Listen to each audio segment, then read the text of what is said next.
총기와 탄약 등을 북한으로 밀수출한 혐의로 최근 미국에서 체포된 중국인 남성 웬성화가 한국어를 구사하는 것으로 확인됐습니다. 미국으로 최근 신병이 인계된 또 다른 용의자에 이어 한국계 중국인, 즉 조선족 추정 인물이 연이어 대북제재 위반의 핵심 역할을 한 것으로 드러나 주목됩니다. 김영교 기자가 보도합니다. 북한의 총기와 무기를 밀수출한 혐의로 지난해 체포된 중국인 남성 웬성화가 7일 캘리포니아 중부 연방법원에 출석했습니다. 미국 연방법원 전자기록 시스템에 따르면 이날 인정신문에서 자신의 혐의를 이해한다고 답한 웬성화는 이날 한국어 통역을 요청했습니다. 중국 국적자로만 알려졌던 웬성화가 한국어를 구사한다는 사실이 확인된 겁니다. 이에 따라 법원은 한국어 통역사를 배치했으며 웬성화는 다른 문서에도 자신이 구사하는 언어로 중국어와 함께 한국어를 명시한 것으로 확인돼 그가 조선족, 즉 한국계 중국인일 가능성이 높습니다.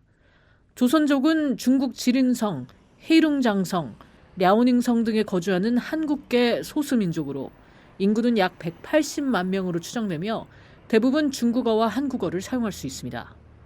미국 법무부에 따르면 웬성화는 총기와 탄약을 비롯한 군사 물품을 컨테이너에 실어 홍콩을 경유해 북한으로 운송한 혐의를 받고 있습니다. 웬성화의 캘리포니아 거주지에선 북한으로 보내질 예정이던 약 5만 발의 9mm 탄약, 군사용 화학 위협 식별장치, 도총 탐지용 광대역 수신기 등이 발견됐습니다.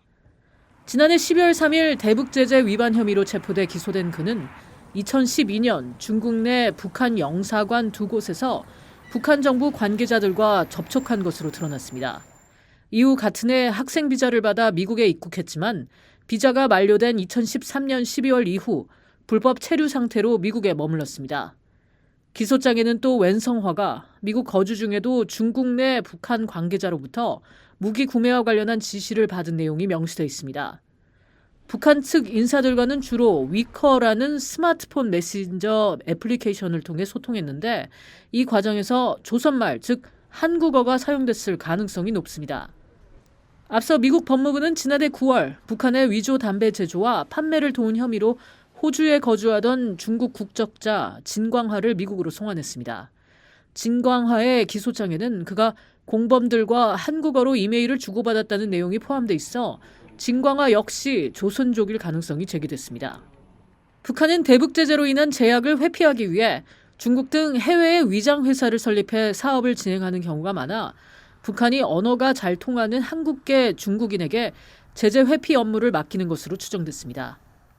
북한 국적자들은 금융거래 등 여러 활동에 심각한 제약을 받는 반면 중국 국적자는 미국이나 한국 등의 비자 등 합법적 절차로 비교적 자유롭게 활동할 수 있다는 점을 악용한 것으로 분석됩니다. 국제긴급경제권한법 IEEPA 위반 공모 혐의로 기소된 웬성화는 유죄가 인정될 경우 최대 20년의 징역형에 처할 수 있으며 진광화는 국제긴급경제권한법 위반, 은행 사기, 자금 세탁 등 복합적인 혐의로 최대 70년의 실형 선고가 가능합니다. VOA 뉴스 김양교입니다.